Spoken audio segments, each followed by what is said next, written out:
છેલ્લા 3-4 દિવસથી જે દક્ષિણ ગુજરાતમાં વરસાદ વરસી રહ્યો છે એના કારણે ઓલપાડ છેવાડાનું ગામ હોય તો તમામ કીમ નદીનું પાણી હોય તો પણ કામરેજના ડ્રેનનું પાણી તમામ પાણી ઓલપાડ થઈને વળતું હોય ત્યાં જે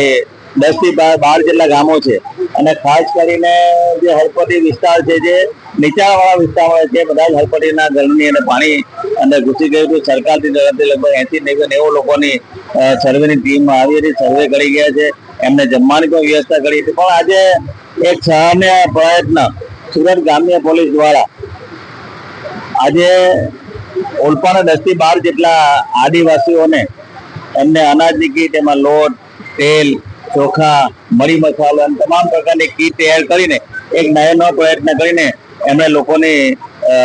વહાળે આવ્યા છે. એટલે હું પોલીસને બી અભિનંદન આપું છું કે આવા સમયની અંદર પોલીસ પણ લોકોની સાથે, આવા ગરીબ લોકોની સાથે ઉભી છે. કેટલા ગામોમાં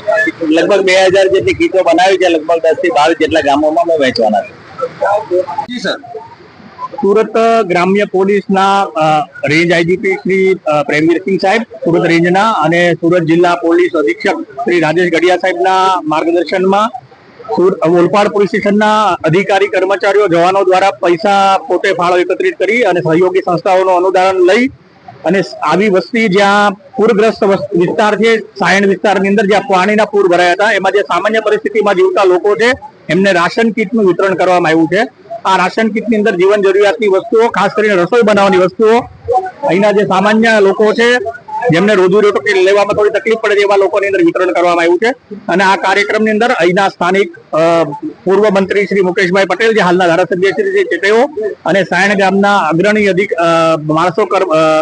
જે અહીંના સ્થાનિક લોકો છે એમના દ્વારા સારો સહયોગ પ્રાપ્ત થયો છે ને આજે અત્યારે આ કીટ વિતરણ કરવાનો કાર્યક્રમ ચાલુ છે.